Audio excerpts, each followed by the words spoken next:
27 a 30. E hoje o assunto é posicionamento esperado dos salvos com relação ao Evangelho.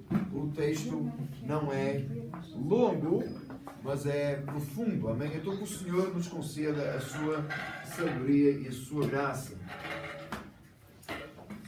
Amém. Muito bem. De pé como estamos para ler a palavra do Senhor, Efésios 1, versículos 27 ao versículo 30. Filipenses ou Efésios? Filipenses. Eu disse Efésios? Filipenses. Eu disse Efésios? Perdão. Nós tínhamos acabado Filipenses umas semanas atrás, não sei. Era qualquer coisa que estava no café. Perdão. Filipenses 1, 27 a 30. Somente deveis portar-vos dignamente conforme o Evangelho de Cristo, para que quer vai vos veja, quer esteja ausente, ouça acerca de vós que estáis no mesmo espírito, combatendo juntamente com o mesmo ânimo pela fé do Evangelho. E em nada vos espanteis dos que resistem, o que para eles, na verdade, é indício de perdição, mas para vós, de salvação, e isto de Deus. Porque a vós vos foi concedido com relação a Cristo não somente crer nele, como também padecer por ele, tendo o mesmo combate que já em mim tendes visto e agora ouvis estar em mim. Oremos outra vez, Pai, com temor diante da Tua palavra, pedindo, Senhor, que tenhas misericórdia, que a Tua graça seja abundante entre nós. Fala connosco, pedimos Deus. Amém. Os irmãos podem ficar sentados, um texto bem curto, quase que dá para a gente decorar, mas um texto muito importante. Lembrar aos irmãos que aquilo que nós tivemos feito até agora, nós vimos do versículo 1 ao versículo 11, saudações e prazer de Paulo na igreja de Filipos, e depois, a semana passada, nós tivemos estudando o exemplo de Paulo. Lembram-se? Versículos 12 ao versículo 26. Se você perdeu alguma das mensagens, esta é só a terceira. Então, se você perdeu alguma das mensagens, vá lá no YouTube. Eu acho que está disponível, não sei se foi o Tiago, se foi a Malu, puseram já estas mensagens, não é? Então, vocês podem já consultar, se perdeu alguma, mas nós estamos, então, partindo hoje já para a terceira mensagem, agora neste momento, versículo 27, tá? A partir do versículo 27. O posicionamento do esperado dos salvos em relação ao Evangelho. Uma coisa que nós às vezes temos dificuldade de entender, e que é quando você... aliás, o que nós temos dificuldade de entender é a questão do nascimento, do nascer de novo. Você já percebeu que você conta a alguns cristãos e você pergunta-lhe... Os americanos fazem muito isso. Are you a Christian? E ele responde, I'm a born again Christian. Eu sou nascido de novo cristão. O que é que ele está a tentar dizer por isso? É que ele é mesmo cristão. É que ele nasceu de novo. Aquilo que Jesus falou a Nicodemos aconteceu na vida dele. E ele sabe que ele nasceu de novo. O que nós temos feito, irmãos, no evangelicalismo abrangente, que nós vivemos hoje inclusivo, é qualquer um vem e fica mais ou menos do jeito que está, só dá uma melhorada. Mas não é o que a Escritura nos ensina. A Escritura nos diz que nós temos que nascer de novo. Jesus disse a Nicodemos, necessário vos é nascer de novo. E Nicodemos disse assim, mas posso eu entrar no ventre de mãe e nascer? Não, não pode.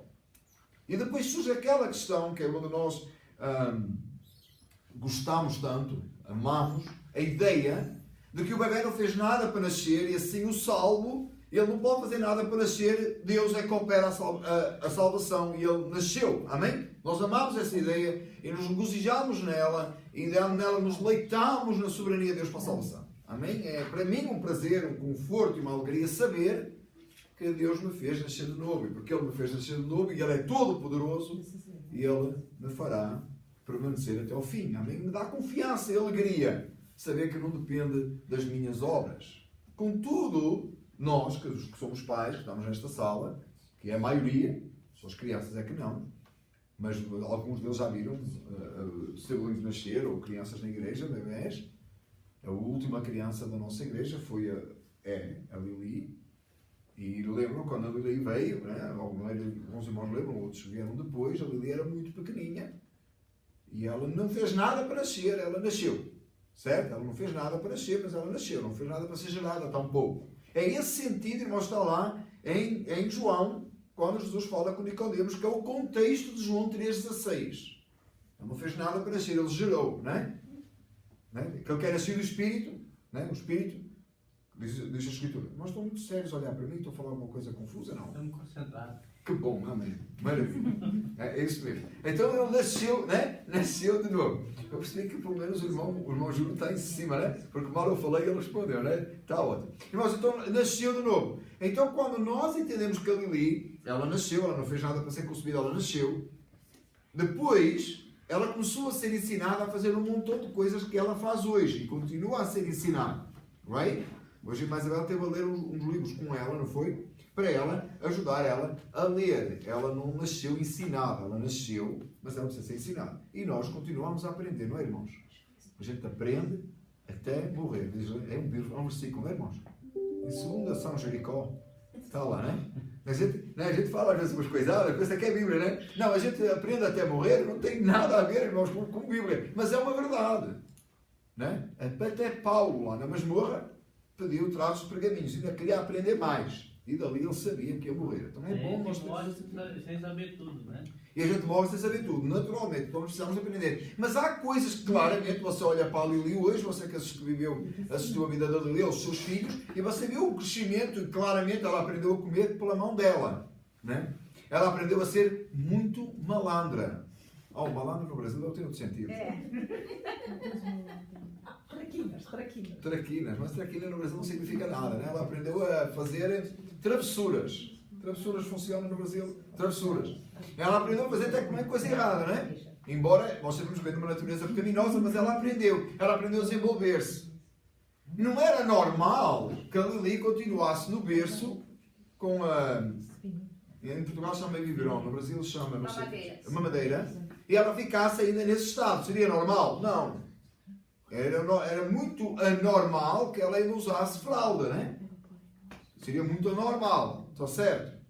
Porquê que eu estou a falar isto, irmãos? Porque uma coisa que nós às vezes nos esquecemos é que você nasceu de novo e quando você nasceu de novo você não sabia nadinha do Evangelho. Todo o conhecimento que você tinha de Deus era errado. Todo o pensamento que você tinha sobre as coisas de Deus não eram certas. Agora nasceu do Espírito, mas precisa de aprender a caminhar e há coisas que são esperadas daquele que está em Cristo. Então, à medida que o tempo passa no cristianismo, nós precisamos de ver o crescimento no conhecimento, na fé, na autoridade, no poder do Espírito Santo, que é normal para quem está a crescer. Mas há coisas que nós não temos a menor ideia. E às vezes a gente, quando está assim novo na fé, fala umas coisas assim muito estranhas, não é? Mas depois a gente vai aprendendo. E Deus nos vai trabalhando em nós. Até a nossa oração muda, não é? Até a nossa oração muda, não é? Todo mundo começa, Jesus, tal. Passar um tempo aprendeu que ora ao Pai, em nome do Filho, no poder do Espírito Santo. E vai melhorar, né? Vai olhando a oração do Pai Nosso, né? Para de falar aquelas besteiras. E há coisa que a gente deixa de dizer, né? Elias subiu ao céu num carro de fogo. A gente deixa de dizer isso. A gente já leu a Bíblia, leu todos os anos a história e reparou que Elias não subiu num carro de fogo, mas subiu num redemoinho. E o carro de fogo só se parou. Isso não é nada de importante, porque realmente não faz uma diferença tão grande assim no contexto teológico, mas só estou a dar um exemplo, não é, irmãos? Estou a dar um exemplo. Estamos certos? O que vamos falar hoje, o que Paulo está a falar aqui, é o que é esperado do salvo. O que é que o salvo é esperado que o salvo faça? Não é normal hoje pregar-se aquilo que nós estamos a analisar este texto. Normalmente é assim. Você vem para Jesus, você aceita Jesus e agora você vai para o céu. Não tem nada. E o que é que você faz indo entretanto? Fica só à espera do jeito que está, não mexe muito, que é para não estragar. Eu não sei de onde é que nós tiramos isto. Que é aquela coisa, sabe? Eu vou dar um exemplo, irmãos. Não entenda, por favor, que eu estou a falar de futebol profissional. Entenda naquele futebol que você joga com os amigos, que eu gosto muito, soccer. E você joga com os amigos, tal, e a sua equipe já marcou uns 5 golos, não é? E foi o intervalo, e de repente os outros começam a jogar muito bem. O que é que você faz? Fica todo mundo ali na defesa, não é? Porquê? Joga para a manutenção, para ver se ninguém marca golos, para a gente continuar a acabar o jogo com 5 de vantagem. O cristão é ensinado, irmãos, em muitos meios, você vai mantendo a sua salvaçãozinha aí como se ela dependesse de si, para começar. Você fica aí a manter a sua salvação e tenta só jogar na defesa, a ver se não perde. Como se dependesse de si perder. Enquanto isso, as portas do inferno vão avançando e avançando. E Jesus disse que elas não haviam de prevalecer contra a igreja. E que nós haveríamos de ir ao mundo. Mas enquanto isso, a gente fica a jogar na nossa manutençãozinha aqui. A gente está a ganhar, vamos ver se o reino de Deus não perde. E marcar golos, não precisa, que já está tudo feito. Não é o que a palavra de Deus nos ensina. Paulo dá um ensino grande sobre isto, no qual nós devemos de entender e devemos de buscar crescer nele. Cabe-me a mim, hoje, pregar sobre isto, mas cabe a si pregar esta mensagem, embrulhá-la, levar para casa, desembrulhar, comer e crescer e persistir nisso e buscar isso. Assim como a Lili, hoje come pela mão dela, vai no banheiro, ela acha que às vezes ela acha que não pode ir sozinha. Eu já vi ela fazer aqui na igreja. Passa aí por uma irmã e diz: pode levar a casa de banho, can you take me to the bathroom? Because I don't know. And she does know. Mas ela quer só mimo, não é? Mas há um monte de coisas que ela hoje é capaz. Ela é capaz de buscar os sapatos, ela é capaz de pôr uma meia, ela é capaz de pôr um casaco, ela sabe as coisas. Ela foi aprendendo.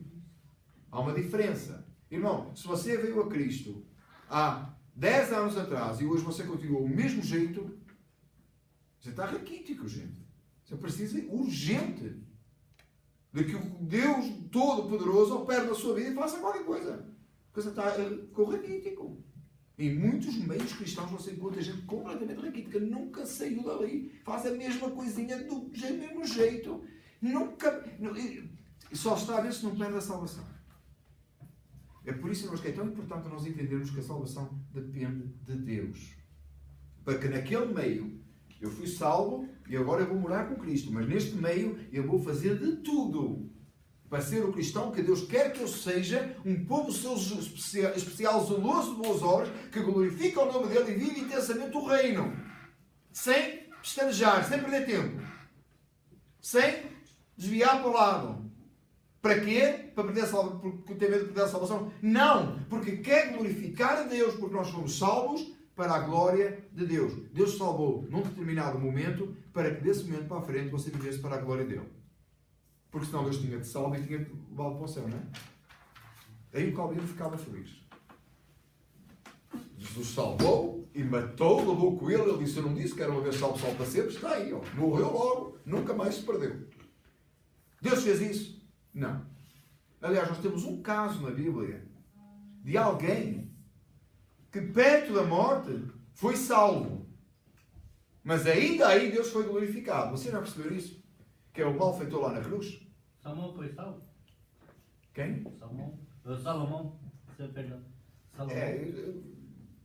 Tem que ser um assunto para outro dia, mas é um caso complexo, porque é uma pessoa do Antigo Testamento, mas sim, eu entendo assim, a resposta rápida sim, mas é um assunto complexo, Mas quando nós... perdi-me, o que eu estava a dizer? O ladrão na cruz. O ladrão na cruz. Então o malfeitor na cruz, quando ele foi salvo naquele momento, que nós entendemos que Jesus disse: ainda hoje estarás comigo no paraíso, ainda assim, naqueles pouco tempo de vida que ele teve, aqueles poucos minutos, Deus foi glorificado na vida dele.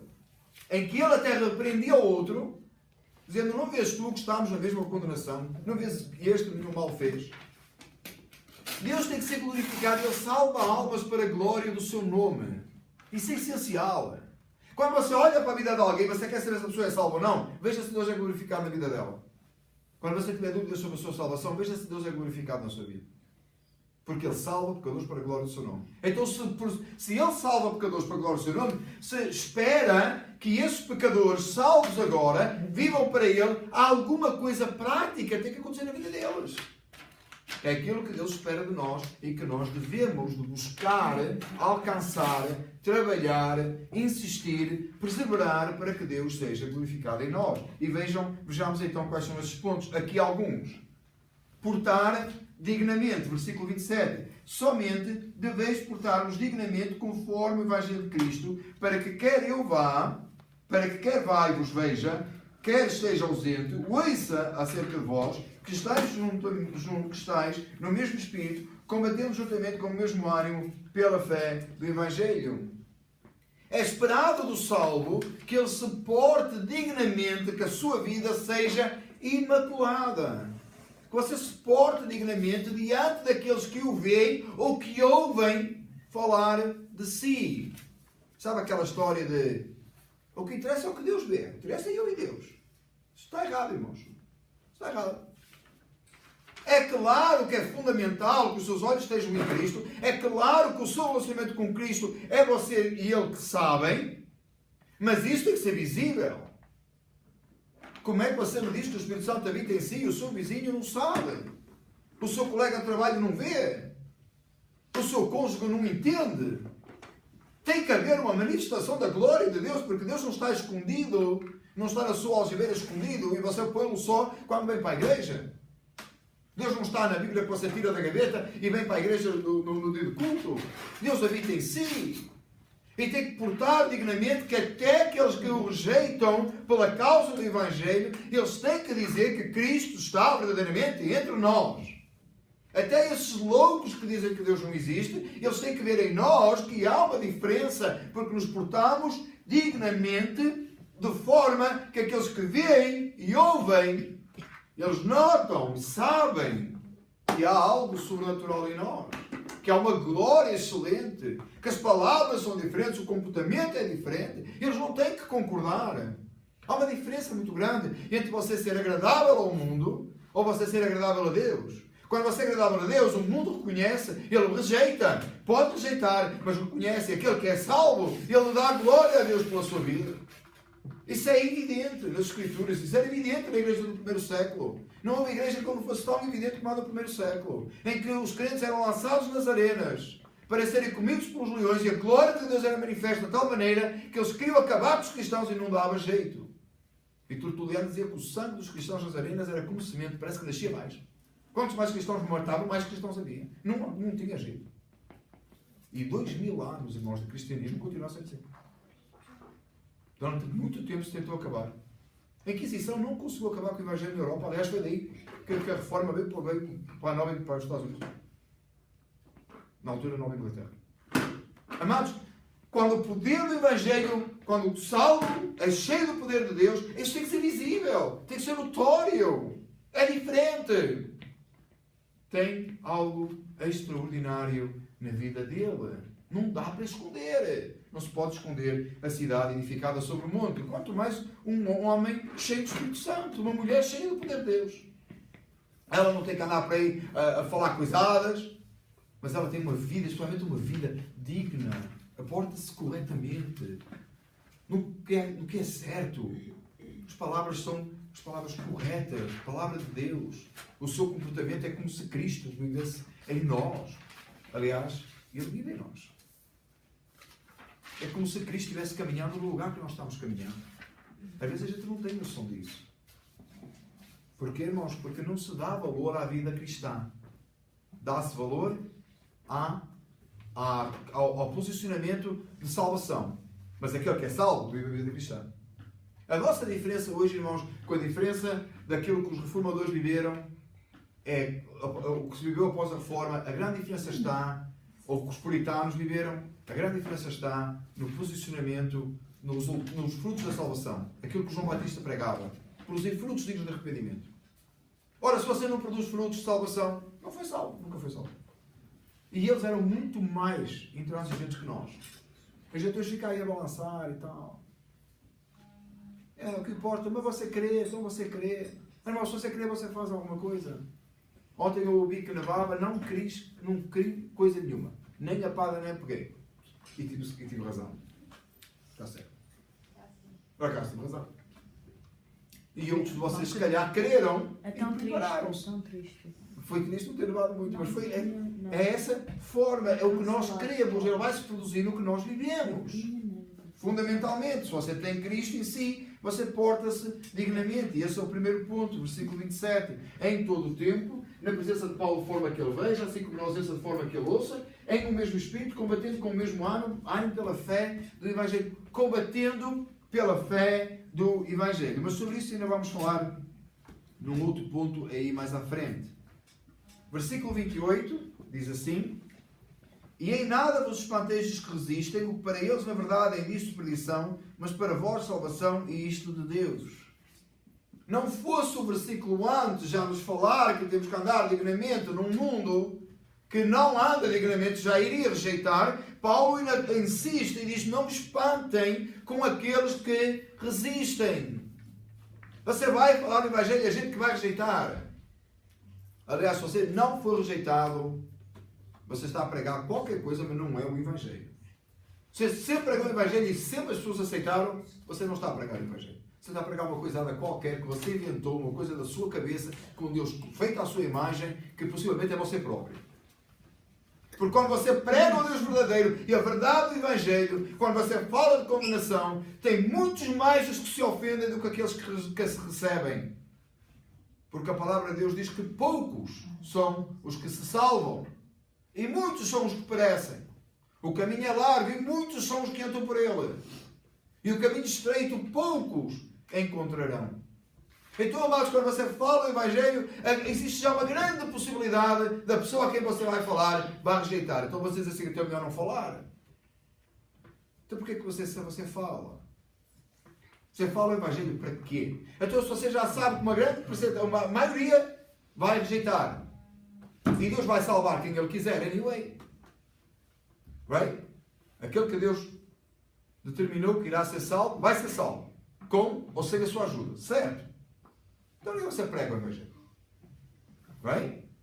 Porquê que a gente vai lá todas as semanas lá, a gente faz uma escala, um após o outro, vai todas as semanas lá para o Union, para o Seabras, dá folhetos. Para quê? Se Deus vai salvar quem Ele quiser, anyway. E a maioria vai rejeitar, anyway. E gasta-se dinheiro em folhetos para quê? Porque Deus é glorificado na proclamação do Evangelho e nós somos chamados a fazê-lo em obediência ao mandamento do Senhor, e porque cada vez que você anuncia o Evangelho a alguém, mesmo que aquela pessoa rejeita, Deus é glorificado. Olha o texto. E em nada vos espanteis os que resistem, o que para eles na verdade é início de perdição, mas para vós de salvação e isto de Deus. Deus é glorificado quando nós proclamamos a verdade do Evangelho. E digo-lhe uma coisa, irmão. Já viu o que é você estar a viver ao lado de uma pessoa, não lhe pregar o Evangelho e Deus ter chamado essa pessoa à salvação e ela vir à salvação porque uma outra pessoa num sítio qualquer lhe falou o Evangelho? Já viu a vergonha que você ia passar? Já viu a vergonha? Já pensou nisso? Mas essa não é a razão principal. A razão principal é porque Deus é glorificado quando proclamamos o Evangelho. Quando a palavra de Deus é pregada, Deus está a ser glorificado. Hoje neste lugar, você vai ouvir a palavra de Deus, a palavra de Deus está a ser ministrada. Deus está a ser glorificado só pelo facto que a palavra de Deus está a ser anunciada e você está a ouvir. Só por isto. Agora você vai para casa, põe em prática, imagina a glória de Deus. E quando nós amamos a Deus, somos salvos, nós queremos viver para a glória dele e fazemos o que Ele nos manda, nos ordena, porque Ele é exaltado nisso. E a glória dele é manifesta. E pastor, e se eu errar tudo, se eu for falar só aos que se perdem, ainda assim Deus é glorificado. Sabe o que é uma pessoa pregar só aos que se perdem? A pessoa pregou. Ninguém salvou. Você diz: Deus, mas eu se não acerto um, não é? Diz assim, você desistiria? Mas quando lemos aquelas histórias, é isso que mais me impressiona, irmãos. É quando você lê aquela história do missionário que pregou 30 anos num local, no final de 30 anos um salvou. Você diz: uau, isso é que é persistência. Mas nós não somos capazes de ver assim, somos? Nós achamos impressionante o missionário que foi lá não sei para onde, passou coisas horríveis. 30 anos, pregou, um salvou. Você diz: uau. Depois a gente irá falar assim, uma alma vale mais que o mundo inteiro. Mas não somos capazes de ter essa persistência aqui nós. Prega, anuncia a tempo e a fora de tempo. Fale da palavra de Deus. Mas pastor, eles vão resistir, eles vão negar, eles não vão querer. Continue. Porque Deus é glorificado e além disso você nem sabe quem vai ser salvo. Você nem sabe. Porque se andassem com uma marca na testa a ser escolhido de Deus, você só ia pregar a esses, não é? Mas Deus é glorificado quando o Evangelho é pregado àqueles que se perdem. Porque para eles é para a perdição, mas para si é para a salvação. E isso de Deus. E isso vem de Deus. Não é maravilhoso isso, irmãos? Eu quando penso desta maneira, eu não tenho barreiras a pregar o Evangelho, eu não tenho barreiras a anunciar o nome do Senhor. Porque Ele é glorificado, eu faço para a glória dEle. Eu faço acima de tudo porque Ele é Deus.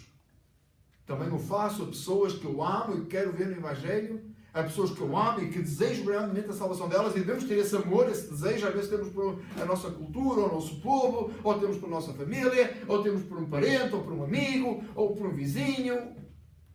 Não tem erro nisso, mas acima de tudo por Deus. Por Deus. E às vezes a gente anda há anos, irmãos, para falar de um que não aceita, que não rejeita, que rejeita, que rejeita. E às vezes é exatamente aquilo que mais tarde vai aceitar, a gente não sabe isso. Amém? 28 a 29. Porque a vós vos foi concedido com relação a Cristo não somente crer nele, mas também, como também padecer por ele. Eu vou ler outra vez. Porque a vós vos foi concedido em relação a Cristo, não somente crer nele, nos foi concedido crer nele. Por quem? Por Deus. Dá para perceber que a salvação veio do Senhor? Você creu porque lhe foi concedido? Irmão, por favor, adore e glorifique a Deus todos os dias porque foi-lhe concedido crer e a muitos não foi. Bom, não foi você que creu, não foi você que se lembrou e disse, eu não, ótimo, vou fazer isto. Foi Ele que o fez crer. Olha, assim lhe foi a vós, a igreja, a vós, os filipenses, a vós, os de Clifton, a vós, os de Union, a vós, os salvos de todos os tempos, foi-vos concedido com relação a Cristo crer. Não é pelas obras para que ninguém se glorie. Foi-nos concedido crer. Por quem? Por Deus. Deus nos concedeu crer. Mas agora olha só, não só foi concedido crer, como também padecer. Você já deu glória a Deus porque você padece pela causa do Evangelho? Foi-lhe concedido padecer. Aleluia! Nunca vi. Pregadores de irmão, foi-lhe concedido crer e você é capaz de dizer amém. E também padecer e você disse amém 2 vezes. Nunca vi. Mas foi-nos concedido ser participantes dos sofrimentos de Cristo. E a igreja do primeiro século se alegrava e se regozijava porque tinha tido o prazer, tinha tido a oportunidade de padecer pela causa do Evangelho. E hoje o slogan das igrejas, tem igreja que o slogan é pare de sofrer. Really? Não há prazer mais no sofrimento? Não há mais alegria por termos sido chamados a padecer pela causa do Evangelho? Não há mais alegria nas dores e nas mágoas? Porque vivemos um Evangelho que não pode sofrer, não pode ter problema, não pode ter não sei o quê. À primeira dificuldade, desiste. Dá um problema, desisto. Dá outro problema, desisto. Não vou fazer mais. Não vou fazer não sei o quê. Não vou ir para mais lado nenhum. Não vou... Amados, que espírito de cobardia entre o povo de Deus é este? O povo do primeiro século era levado às arenas. Eram envoltos em piche e postos a arder. E os outros cristãos viam, se rendiam ao Evangelho e queriam viver para a glória de Deus. Diz a palavra do Senhor em Atos que os apóstolos foram chicoteados. E quando saíram da prisão, estavam alegres porque tinha-lhes sido permitido sofrer por amor ao Evangelho. E a gente não pode com nada. E a gente nem percebe que os sofrimentos por causa do Evangelho aumentam a nossa fé. Eu estou a falar de sofrimentos por causa do Evangelho. Não é sofrimento porque você fez asneira. Não é sofrimento porque você fez tolice. Não é sofrimento porque você fez coisa que não devia. Estou a falar de sofrimento por causa do Evangelho. Que muitos de nós temos muito pouca experiência, nem sequer o que é. Paulo faz uma lista dos seus. Nenhuma daquelas marcas que Paulo coloca ali, ou muito poucas, eu me posso identificar. Eu nunca fui chicoteado pela causa do Evangelho. Eu nunca naufraguei pela causa do Evangelho. Eu nunca passei um dia, uma noite no abismo pela causa do Evangelho como Paulo. Tem outras que eu me identifico com ele, mas tem muitas que eu não consigo. Diz, pastor, então nós devemos desejar padecer pelo amor ao Evangelho? Bom, é o que a Escritura diz. Isso é uma dádiva de Deus. Deus nos deu uma dádiva, crer, e outra semelhante a esta, padecer. Chama-se isto, irmãos, teologia do sofrimento. Não é pregado por anos nos púlpitos de igrejas. Há locais onde nunca foi pregado. Porque se prega ao contrário. Você está em Cristo, você não tem que sofrer, você tem que ser vitorioso, você tem que ter dinheiro na carteira, você tem que ter um bom carro, você tem que ter uma boa casa, você tem que ir de férias não sei para onde. Não tem escritura nisso. Tem escritura que você vai padecer pela causa do Evangelho valorosamente, poderosamente, com alegria, com gozo, sabendo que as marcas de Cristo estão em si. Paulo dizia que tinha nele as marcas de Cristo. Entendem os historiadores? Que eram literalmente as marcas das chicotadas que ele tinha nas costas, iguais às que Cristo tinha. Não iguais na mesma proporção, mas da mesma forma. Tem marcas do Evangelho. Quanto custou o seu Evangelho? Há dias o Tiago chegou à minha beira e disse-me assim, ele falou com o irmão Cresce e falou com o irmão Juliano, com a minha permissão, e disse-me que estava a tentar comprar gostaria de comprar um tal de um game computer thing, e explicou-me, não foi? Right? Yes. Yeah. Ele falou nisso e disse-me assim, quanto me vai custar ganhar esse dinheiro? Palavra-chave. Quando ele deu as respostas, eu tinha que ver a tristeza na cara dele. Quando eu lhe disse quantos anos demoraria a ganhar o que ele quer comprar. Mas depois eu disse-lhe, mas não percas a esperança, luta por isso. Está certo assim? Assim não é a sua vida, irmãos. Assim não é a sua vida. Se eu gostava de ter um Ferrari, vai lá no stand, vai pegar nele hoje. Pode. Não sei quantos vocês... Eu não posso. O crédito não dá para comprar um Ferrari, nem a crédito. Um Ferrari. Loucura. Vai pela fé. É pela fé. É amarelo. Amados, mas se você se propuser a comprar um Ferrari, vai ter um custo, não vai? Tem um custo. Você vai ter que começar a não comer muito, né? Você vai ter que deixar de comer muito. Você vai ter que trabalhar muito. Porquê que o Evangelho tinha que ser sem custo? Não lhe custou a salvação nada. Você nasceu de novo, mas agora nasceu. Minha filha tem que queimar a pestana para aprender a ler. Queimar a pestana é uma expressão portuguesa. Significa, não sei se todo mundo sabe o que é. Estudar. Tem que se dedicar. Você... Tudo que você faz na vida, você aprendeu a sua profissão, você tem que se dedicar, você foi para a escola, você tem que se dedicar. A vida cristã é a mesma coisa, é a vida cristã. Você nasceu de novo, não sabia caminhar, não sabia andar, mas hoje sabe e caminha e luta por aquilo que você quer ser semelhante a Cristo. Então começa a orar, Deus, faz-me padecer pela causa do Evangelho. Faz-me padecer com Cristo. Tu que me concedestes crer, concede-me agora padecer. Concede-me ser capaz de suportar aflições por amor ao teu nome para que eu te ame mais. Nas lutas, nas dificuldades. Eu vou dar um exemplo, irmãos. Espero que você entenda isto, porque estamos em família e eu estou a apontar a fazer isto. Amados, os irmãos brincam aí comigo, alguns irmãos e irmã Sandra, brincam comigo porque eu chorei no meu casamento. Você sabe quanto me custou casar com a Sónia? 4 anos e meio à espera que ela dissesse que sim. Olha, você diz assim, você vai ficar, todo mundo fica contra ela. Não, fica, irmão. Ela teve razão, ela tinha 17 anos. 4 anos e meio. Dificuldades, problemas, mas foi mesmo. Amados, não importa, mas eu andava 2 horas de carona, apanhar caronas na rua, para tentar chegar para ver se por pouco tempo para voltar. Difícil, irmãos. Chegou aquele momento, finalmente chegou o glorioso dia do casamento. Aquilo foi uma coisa extraordinária para mim. Eu chorava como uma criança. Isso é verdade. Amados, porquê? Porque finalmente eu sabia o valor, eu sabia o custo. Chegou o momento. Tem gente que quer chegar no céu, mas não faz ideia do que o cristianismo é. Não sabe que Cristo padeceu. Não dá valor a nada. A palavra de Deus é pregada, anunciada. Foi-lhe concedido ouvir a palavra de Deus, irmãos. A mim, irmãos, você sabe que eu valorizo me ser concedido e eu estar aqui neste púlpito a falar-vos das verdades eternas de Deus. Você sabe o valor que eu dou a isto? Mas você percebe o privilégio que eu tenho? Você acha que eu não tenho marcas do Evangelho em mim? Acha que eu estou a falar de coisa de cor? Acha que eu estou a falar de coisa que eu não sei? Se assim, pastor, está a puxar a brasa para a sua sardinha, está-se a querer saltar. Não estou, irmãos. É a misericórdia e a graça de Deus, mas eu sei o preço do valor que cada pregação tem. E amo isso. E é por isso que eu sou tão insistente, irmãos. E fica...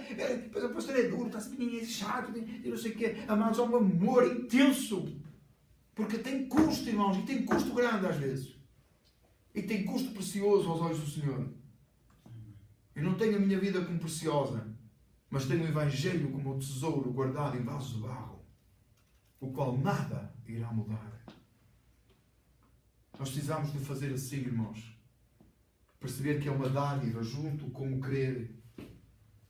Padecer não é problema, irmãos. É sério, irmãos. Você tem a vida eterna guardada com Cristo. Se vieram falar e o matar pela causa do Evangelho, só lhe está a fazer um favor. O que você tem a perder? Você vai andar em ruas de ouro e mais de cristal se lhe roubarem os seus bens terrenos pela causa do Evangelho. Qual é o problema? Nós valorizamos demais, irmãos. Nós vivemos igual ao mundo. E mesmo nos preocupamos com o reino e percebemos que é o reino que importa. É o valor precioso de Cristo. Mostra-me como é que o teu mestre sofreu. Olha para mim. Agora multiplica infinitamente mais. Não pela causa, entenda por favor, não para alcançar a salvação. Entenda por favor, irmãos, seria abominação, seria a heresia que se eu dissesse isso. Seria uma blasfémia se eu dissesse isso. É a palavra que eu estou a procurar, é blasfémia. Seria blasfémia se eu dissesse que era por causa da salvação? Não.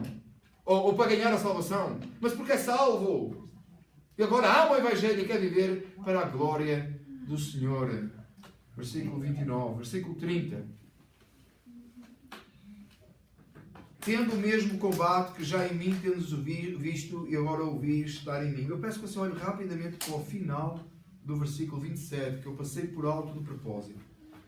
Combatendo juntamente com o mesmo ânimo pela fé do Evangelho. Você viu? Combatendo juntamente com o mesmo ânimo pela fé do Evangelho. E no 30 diz, tendo o mesmo combate que já em mim tendes visto e agora ouvis estar em mim. Irmãos, eu não sou apologista, nunca fui, e não acho que um crente deve ser. Há armas, uso porte de arma, então tanta coisa aí, irmãos. Armas e outras coisas assim, tudo que for apelar à violência, irmãos. Nossos filhos não devem jogar com jogos de armas, não devem ter brinquedos de armas, e nós não devemos ter armas em casa. Nós não devemos entrar por um caminho assim. Mas o que me fascina neste texto é o combate que o crente trava. E aqui você pode associar com um soldado mesmo. Aliás, a armadura da Cristão em Efésios, que lemos há pouco tempo, estudamos há poucas semanas atrás, talvez há 2 meses atrás, falava exatamente disso. Nós somos chamados para combater. Não é para ter uma arma no caso de precisar. Sabe essa coisa agora que está, né? Até o professor devia ter arma na sala de aula, né? No caso de precisar. Deus tenha misericórdia. Nós fomos chamados para combater, não é no caso de precisar, não é se alguém se vier meter consigo, é para você lutar e vencer as portas do inferno, para você lutar contra as hostes espirituais da maldade nos lugares celestiais, é para você sair deste lugar e combater com as armas espirituais que Deus lhe deu. Não é para defender, é para atacar. Combate. Nós estamos num combate autêntico diário contra a sua carne, contra o inferno, contra Satanás, contra o mundo. Mas só vai pegar na arma se vier ter consigo, não é? O pastor se pregar muito contra heresias e falar muito de falso profeta, só fala mal da vida dos outros. Não pode, é politicamente errado. Perguntaram outro dia ao John MacArthur numa entrevista que eu achei fascinante, que me mandava, o Alex que mandou, eu achei fascinante. O fulano é judeu e perguntou-lhe se ele achava, o que é que ele achava que os judeus acontecia. Ele disse que eles não tiverem Cristo vão para o inferno. Acabou. That's it. Você acredita nisto? Amém. Então diga! Tem um amigo judeu? Diga-lhe! Se não tiver em Cristo, vai para o inferno. Aquele que não está em Cristo vai para o inferno. Não importa se é judeu, não importa de onde ele é, não importa o que é que ele faz. E para quem sabe, o John MacArthur é dispensacionalista. Para quem está mais dentro disso, ele falou igual, porque é a mesma coisa, não muda. Não importa se você é dispensacionalista, se você é pré-milenista, não importa. Porque aquele que não está em Cristo vai para o inferno. E não tem conversa, filho. Não, vamos parar com a conversa e de história. Mas não somos que isso é combate, irmão. Isso é combate. Isso é o combate que nós temos que travar. Você levanta de manhã e você reveste o Espírito Santo de Deus que habita consigo. Você reveste a palavra e você sai à rua. E você combate, combate, combate. E combate contra a sua carne. E combate contra o inferno. Porque o diabo vai levantar coisas contra si todo o dia. E sabe o que você acha que é a coisa que levanta contra si? É a polícia que mandou parar. É estar a chover. Não reparou que isso dá para toda a gente? Você já reparou que se nevar amanhã vai nevar para toda a gente? Não é só na sua casa. Isso não é o seu combate. Isso é o combate de toda a gente. Apanhou o resfriado? Toda a gente apanha. Se apanha o flu chato, apanha o resfriado igual. Até porque isso é só para o flu mesmo. É assim ou não é? Bem contas para pagar, bem para todo mundo. Até o Donald Trump teve que pagar agora o almoço lá aos fulanos lá. Vocês viram o McDonald's? Healthy. Bem contas para pagar, bem para todo mundo. Não sabem, não? Literalmente ele pagou do bolso dele. Não foi uma brincadeira. Irmãos, bem conta para pagar para todo mundo. Tem problema no trabalho? Todo mundo tem. Apanhou o trânsito? Todo mundo apanhou. Aliás, é muito interessante, é que o crente acha que o trânsito é um problema que o diabo levantou contra ele. Não reparou que se tem trânsito é porque tem muita gente. Não entendeu? Você entendeu quando você tem trânsito, você não consegue apanhar trânsito sozinho? Alguém aqui já apanhou trânsito sozinho? Só daquelas suas mentiras, não é? Você chega no trabalho e diz, era um trânsito. Mas só, o trânsito era só você, não é? Aquela estrada de 4 vias, só você no meio. Todo o trânsito era você. Quando você tem trânsito, tem para toda a gente. Tem um montão deles para dar trânsito. Tem muitos. Mas você acha que Satanás levantou uma conselha contra si individualmente escolheu por ficar nenhum? Eu não estou a dizer que não pode ter sido um impedimento para você fazer a obra de Deus. Não pode ser uma das lutas. Mas a maior parte dessas coisas não é, irmãos. A maior parte não é. Às vezes é, mas poucas vezes. As lutas verdadeiras é aquelas que a sua carne o convida, que o mundo o convida, que você quer fazer você cair, que quer fazer o nome de Deus ser envergonhado em si. Essas são as lutas. Essas lutas é sair e pregar e anunciar Cristo Jesus, o Senhor, o Rei. O Deus que nós amamos, que nós conhecemos, o único Senhor. É isso que é as lutas. É isso que é o combate. É isso que é as aflições. Não é as outras coisas como todo mundo tem. As dificuldades que todo mundo tem.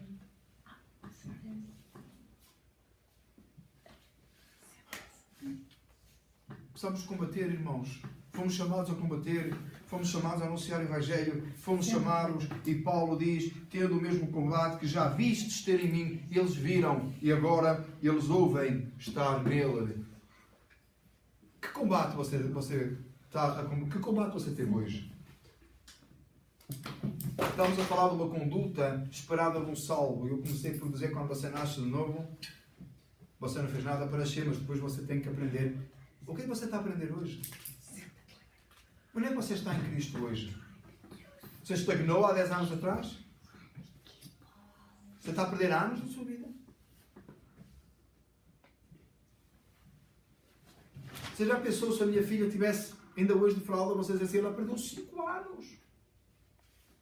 Vai caminho de 6. Vai começar tudo de novo. Às vezes tem cristão, irmão, que está assim. 6 anos, não foi lá nenhum. 6 anos, não mudou nada. 10 anos, nada. 20, nada. 30, nada. Vai morrer nesse estado. Ou vai ser um combatente, ou vai ser um lutador, ou vai buscar o reino de Deus, ou vai querer fazer a vontade do Senhor, ou vai se revestir do poder de Deus e andar dignamente. Deus nos chamou para vivermos uma vida intensa no Evangelho, uma vida autêntica, uma vida real, uma vida absoluta, uma vida no limite. A gente fica fascinado, não fica, irmãos? Quando a gente vê aqueles videozinhos pelo Facebook, eu estou lá no YouTube, daqueles falanos habilidosos do motocicleta, ou de patins em linha, ou seja qual for, você fica assim, como é que eu vou falar, não consigo fazer um negócio daquele? Vê lá, né, com motoreta, salta a rampa, dá pumba, cai do outro lado direito do pé, parece mentira. Como é que eu vou falar, não consegue? Aí você pensa assim, só fez aquela vez, e de repente você não falar, passa outra vez a mesma coisa. Assim, como é que consegue fazer aquilo? Quando eu vejo uma coisa dessas, irmãos, eu fico fascinado. Mas quando eu vejo um pecador cheio do poder do Espírito Santo a viver uma vida santa, eu fico 1.000.000 de vezes mais fascinado. Porque o falar lá da motocicleta tem jeito para aquilo e aprendeu umas técnicas, estudou aquilo, já que deu muita cambalhota, já se massacrou bem e aprendeu a fazer aquele negócio. Mas não é o único que faz. Agora um falano cheio do Espírito Santo de Deus a realizar a obra do Senhor com toda a intensidade. Você vê que é sobrenatural, ninguém consegue. Eu quero make that up. Você não consegue inventar aquilo, você não consegue chegar lá. Não é pelo seu treino, é uma busca intensa do poder de Deus. É uma prática diária. Ele abre a boca e é Deus que fala. Ele caminha, é Deus a caminhar. Ele está, a palavra dele é a palavra de Deus. O jeito dele fazer é como Deus faria. É impossível não ver a glória de Deus. É impossível não ter temor a Deus. Quando se vê um crente cheio do Espírito Santo fazer a obra do Senhor. É uma alegria, um gozo. É um prazer em Deus imenso, intenso. Em meio às vezes a lágrimas e dificuldades e a luta. Mas um prazer enorme em Deus. Nós precisamos de viver assim, irmãos. Não é disfarçar, não é? Porque às vezes a gente tem um jeito de disfarçar, não é? Está mal, a gente disfarça. Paz, Senhor. Não, está mal, irmão. Não é isso que eu estou a falar. Eu não estou a dizer que você não passa por dificuldades. Eu não estou a dizer que você não passa por lutas. Eu não estou a dizer que está sempre tudo bem. Aliás, ao contrário. Mas é um prazer e um gozo em Cristo Jesus tão grande que, em meio a lutas e dificuldades, o crente continua a ser um vencedor. Como é que você acha que o Evangelho chegou a nós hoje? Sabe quantas ideologias se levantam e caem por terra em pouco tempo ou deixam de ser importantes? É que você acha que tem 2.000 anos? A igreja tem 2.000 anos. Nós vamos celebrar agora o aniversário da igreja. Nós da Irmã Oliva estão a trabalhar nisso. Não estão aqui hoje. Viajaram. A gente vai celebrar acho que é o 8º, o 9º, não sei. Aniversário da igreja. Mas a igreja, esta igreja, tem 2.000 anos. Começou no dia de Pentecostes. A mesma. Começou com o Pedro lá no dia de Pentecostes da pregação. Naquele dia agregaram-se à igreja 3.000 pessoas. Em pouco tempo em Jerusalém tinha 5.000. A igreja continuou, passou por momentos que quase desapareceu. Lá na Europa era tão fraquinha há 550 anos atrás. Um homem ali à luz das velas, o justo viverá pela fé. A igreja rompe em fé outra vez. Conquista muralhas, faz coisas impressionantes, impossíveis. Que não lembra a ninguém. O Espírito Santo de Deus operando no meio do povo de Deus. Almas se arrependendo. George Whitefield prega o Evangelho, uma coisa impressionante acontece a esse país. Jonathan Edwards. E hoje, chegou a sua e a minha vez. Só uma coisa, irmão. E eu não abro mão do meu lugar no reino de Deus. Eu posso ser o último. Posso ser o único. Mas eu não abro mão do meu lugar no reino de Deus. Cristo morreu por nós, por mim. Cristo morreu no meu lugar. Os apóstolos deram a vida pelo Evangelho. A igreja lutou pelo combate no Evangelho. Dou graças a Deus que hoje chegou a minha vez. Chegou a sua. Fique de pé, vamos orar. Deus poderoso e santo, nesta noite, Pai, nós pedimos a Ti. Quebrantados, ó Deus, por aquilo que nós temos estudado esta noite. Ó meu Pai, eu te peço que em nome de Jesus Tu nos faças fortes e firmes em Ti. Que a nossa fé não abala de maneira alguma. E nós possamos, Senhor, olhar na história e perceber que chegou a nossa vez e possamos não abrir mão disso. Fomos salvos em Cristo Jesus. Pai, não há nada que eu possa ter feito para ser salvo, nem mereço. Mas uma vez salvo, ó Deus, Tu nos tens colocado no Teu reino e nos tens dado a possibilidade de hoje combatermos a fé, o mesmo combate. Senhor, nós Te pedimos que nos faças padecer por amor ao Teu nome para que possamos amar mais. Assim como Tu nos concedestes crer, nos concedas padecer. Nos concedas entender a tua palavra e vivermos para a Tua glória, ó Deus. Que nada nos impeça, Senhor, de fazermos aquilo que nós hoje temos a oportunidade de fazer e ser. Que a Tua misericórdia e a Tua graça seja grande nas nossas vidas. Nós possamos permanentemente, de todo o coração, adorar o Teu nome. E nunca nos afastarmos da Tua palavra. Senhor, que possamos andar de forma digna diante de Ti. Que possamos Te obedecer. Que possamos Te adorar. A Ti, Senhor, nós queremos dar glória. Para Ti queremos viver. A Ti queremos adorar. Em nome de Jesus.